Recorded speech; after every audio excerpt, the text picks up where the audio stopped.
Hello, hi and welcome back to Learning with Isha.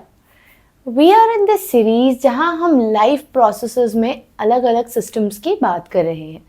In the last video, we began speaking about human circulatory system. हम देख चुके हैं the basic structure of the heart. As promised, I'm back with another interesting and very important video जो कि आपको बहुत simple concepts लेकिन बहुत इफेक्टिव तरीके से समझाने वाला है. क्या बात करेंगे हम बात करेंगे सर्कुलेशन की टाइप्स की. क्या होते हैं ये सर्कुलेशन के टाइप्स, डिफरेंट ऑर्गेनिजम्स में किस तरह के सर्कुलेशंस दिखते हैं और कॉम्पिटिटिव पर्सपेक्टिव से कहाँ पे कौन से क्वेश्चंस बन सकते हैं, ये सब हम आज के वीडियो में कवर करने वाले हैं. आइए शुरू करते हैं. सबसे पहले हम बात करते हैं वर्टिब्रेट्स की. क्या होते हैं ये वर्टिब्रेट्स? हमने जब एनिमल किंगडम पढ़ा होगा तो डेफिनेटली ये पढ़ा होगा कि 5 तरह के वर्टिब्रेट ऑर्गेनिजम्स होते हैं. इसमें कौन कौन आते हैं? सबसे पहले सबसे सिंपल योर फिश जिसे हम कहते हैं Pisces, then amphibians like frogs, reptiles like snakes, and then you have your birds, that is your aves, and सबसे ऊपर होता है mammals जिस कैटेगरी में हम humans भी फॉल करते हैं. इन सब कैटेगरीज में जैसे जैसे एडवांसमेंट आएगी इनका सर्कुलेशन सिस्टम भी तो इम्प्रूव होगा. सो आइए सबसे पहले सबसे सिंपल सर्कुलेटरी सिस्टम की बात करते हैं जो कि मिलता है आपके पाइसेस मतलब कि फिश में. फिश वर्टिब्रेट्स में सबसे सिंपल ऑर्गेनिज्म है. इसकी एनर्जी रिक्वायरमेंट ज़्यादा नहीं है, कोल्ड ब्लडेड है. कोल्ड ब्लडेड ऑर्गेनिज्म क्या होते हैं? कोल्ड ब्लडेड वो ऑर्गेनिजम्स होते हैं जिनको अपना बॉडी टेम्परेचर मेंटेन नहीं करना होता. जैसे हम थर्मामीटर से कहते हैं ना, ओ हमें 98 डिग्री हमारा बॉडी टेम्परेचर है, चेक करते हैं, वैसे ही ये फिशेस नहीं कर सकती. जैसे जैसे एनवायरनमेंट का टेम्परेचर बदलेगा इनका भी बॉडी टेम्परेचर बदलेगा. इसीलिए इनका हैबिटेट बहुत फिक्स्ड होता है. हमारी तरह ये कहीं पे हॉट टेम्परेचर ट्रॉपिकल एनवायरनमेंट से लेके आइस वाले एरिया में ये सरवाइव नहीं कर सकते.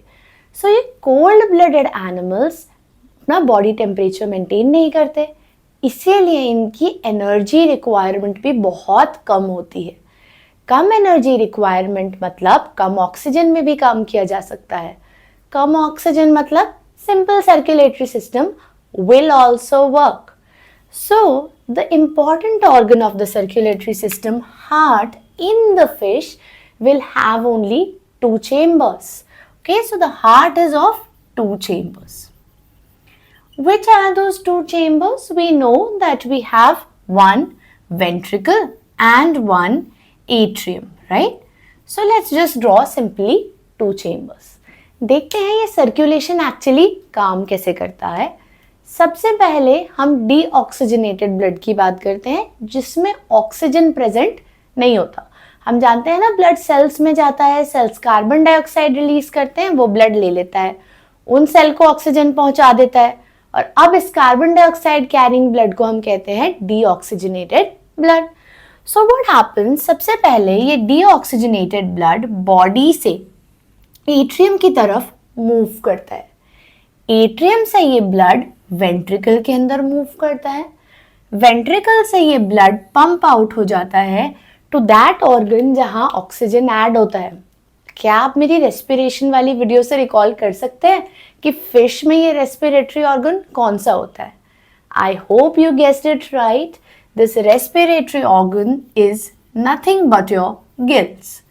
So ये gills में deoxygenated blood पहुंचा. अब gills ने इसमें क्या ऐड कर दिया? ऑक्सीजन. अभी oxygenated blood gills से डायरेक्ट कहाँ आ गया? आपकी बॉडी में. See, I forgot to write body only.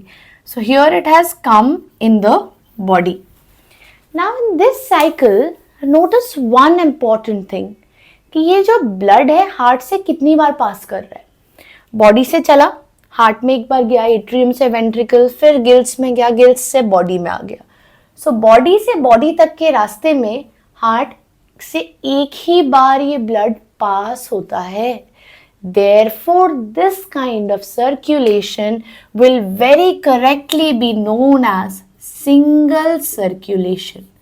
Single circulation, therefore, is that kind of circulation seen in simple organisms where blood passes the heart only once. Now, as हम fishes से थोड़े से advanced amphibians और reptiles की तरफ बढ़ेंगे, amphibians, you know, those frogs and snakes, they need to crawl, they need to jump, their activities increase.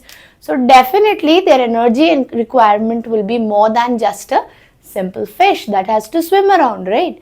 More energy means more oxygen. More oxygen means some kind of advancement, some kind of evolutionary increase in the circulatory system.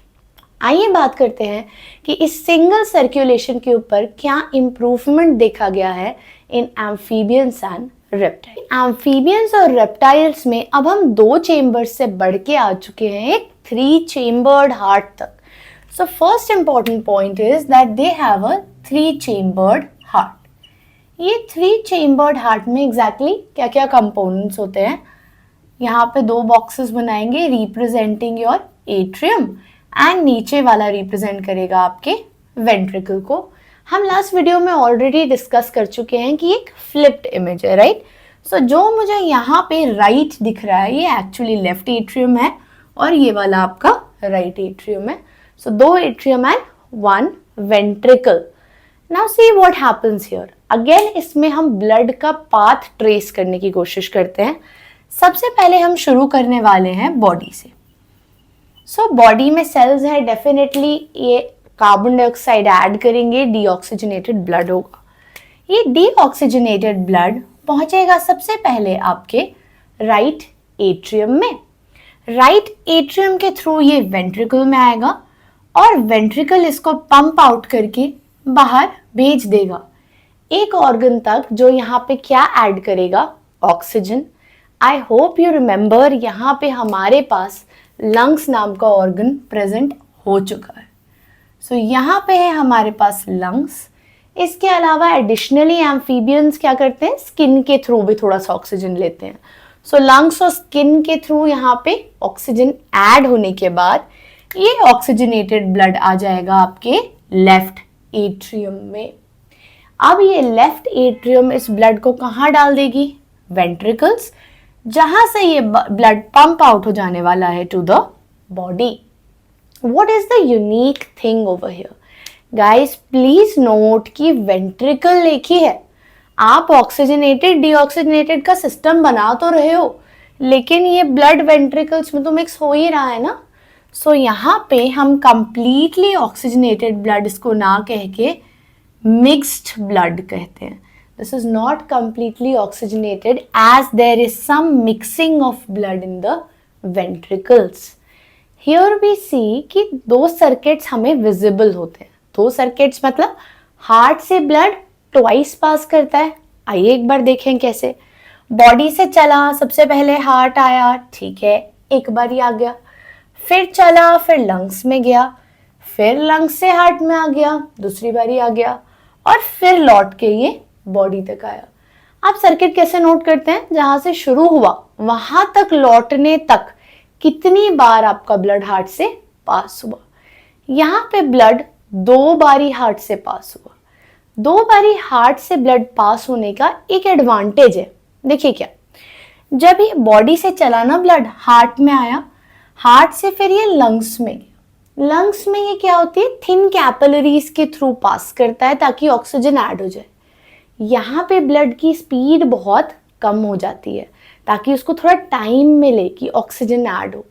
इस speed को कहाँ बढ़ाते हैं हम, फिर से heart से जब पास होता है प्रेशर से, अगेन ये स्पीड ब्लड की बढ़ जाती है.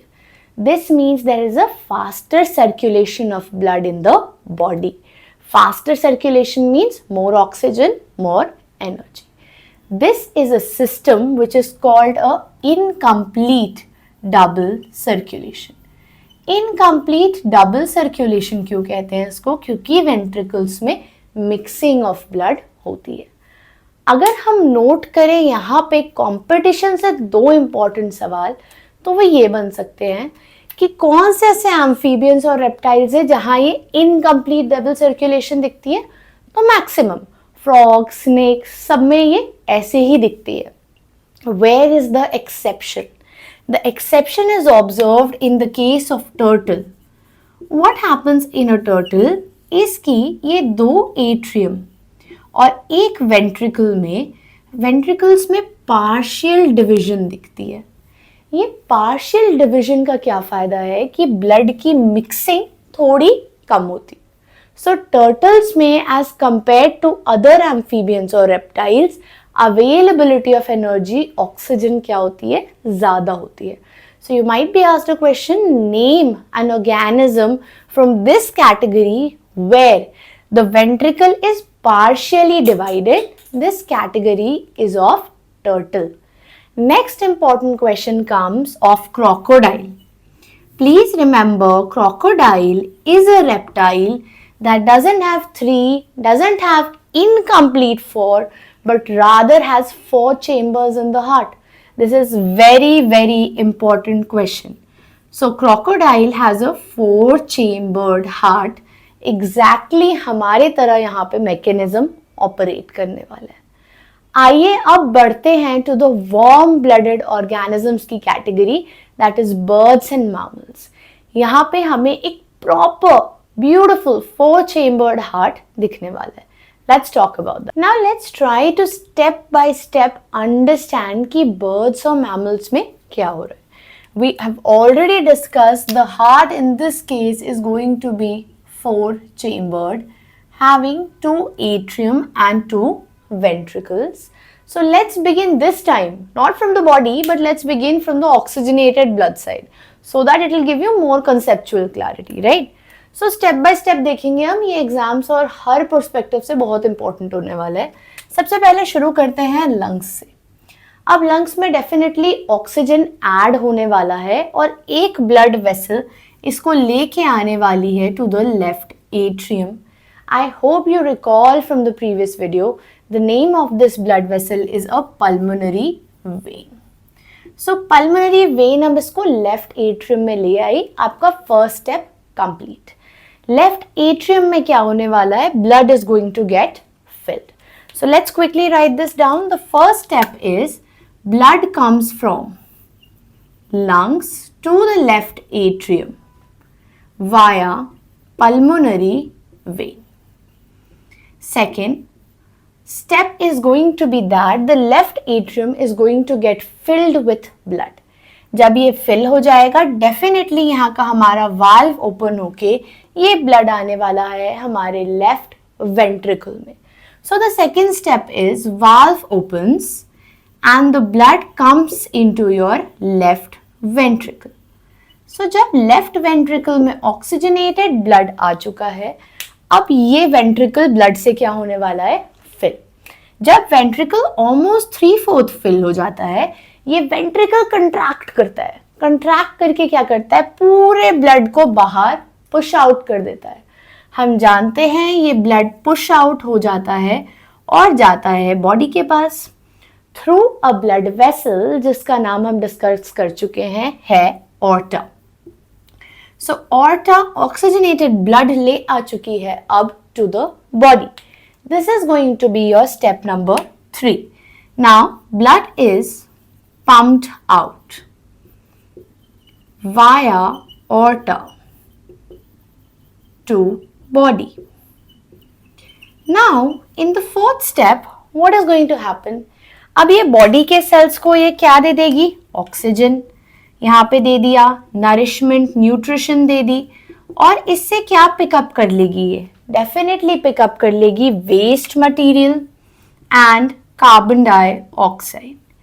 ये पिकअप करने के बाद ये बॉडी से लौट के चली जाएगी to the right atrium through that blood vessel जिसका नाम हमने देखा था inferior and superior vena cava था. तो यहाँ पे आपकी ब्लड वेसल्स हो जाएंगी inferior and superior vena cava. So ये डीऑक्सीजनेटेड ब्लड लेके आ गई है to the right atrium. This is going to be your fourth step. That deoxygenated blood comes to right atrium via vena cava. The right atrium is going to be filled with this deoxygenated blood. The valve is going to open, and in the fifth step, this deoxygenated blood is going to start filling your right ventricle. जब right ventricle 3/4 fill हो जाने वाला है तो definitely ये blood pump out होके चले जाने वाला है through a blood vessel to your lungs. And now we know this blood vessel जो कि डीऑक्सीजनेटेड ब्लड लेके जाता है to the lungs is known as your pulmonary artery. ये पल्मोनरी आर्टरी ने अब लंग्स तक क्या पहुंचा दिया है? डीऑक्सीजनेटेड ब्लड, जहां ऑक्सीजन ऐड हो जाएगा और अगेन ये साइकिल क्या होगी? रिपीट. इस साइकिल में हमने नोट किया कि ब्लड हार्ट से कितनी बार पास हुआ? 2 बार. एक तो ये बॉडी वाला सर्किट और एक ये लंग्स वाला सर्किट.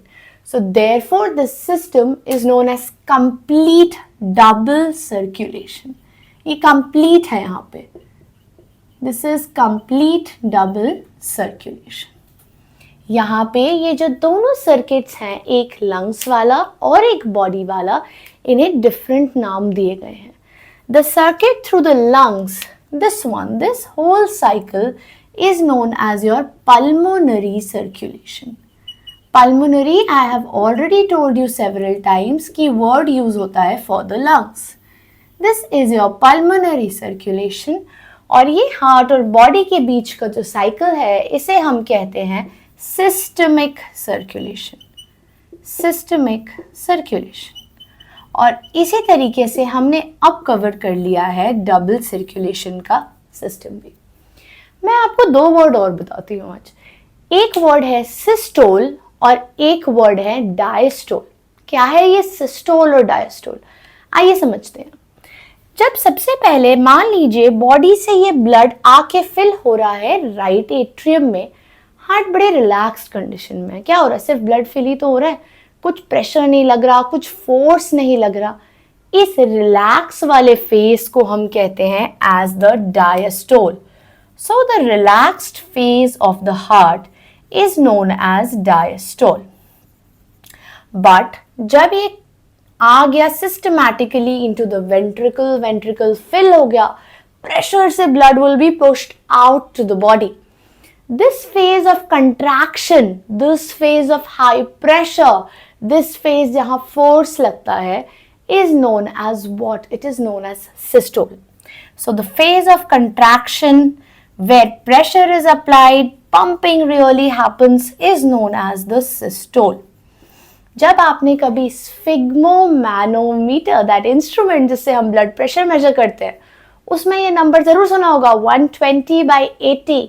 क्या है ये 120? क्या है ये 180? खुद ही गेस करिए 120 कौन सा होता होगा? रिलैक्स वाला ब्लड प्रेशर या कंट्रैक्शन वाला? डेफिनेटली कंट्रैक्शन के वक्त फोर्स ज्यादा लगती है, प्रेशर ज्यादा होता है. So this is 120 mmHg.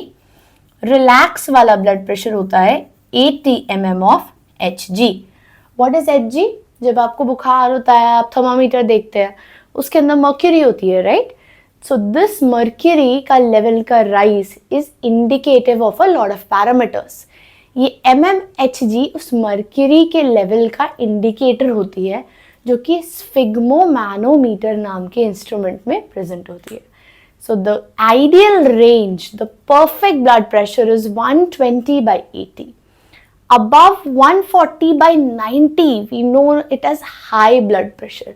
Heart पे दबाव पड़ रहा है. This is known as hypertension. So in today's video we saw many important topics. We spoke about single circulation in fishes, incomplete double circulation in reptiles and amphibians, and the beautiful double circulation seen in the case of higher warm-blooded animals, that is your birds and mammals. यहाँ से बहुत questions बन सकते हैं और ये conceptually भी बहुत इंपॉर्टेंट टॉपिक है. आई hope you enjoyed this video. Please write in the comment section and let me know if you have any queries or comments or suggestions related to further videos. In the next video, we continue talking about life processes का another important topic. Focus रखेंगे हम अभी अपने human circulatory system पे. Don't forget to subscribe to my channel. Please like the video and let's see in the next video. See you. Bye-bye.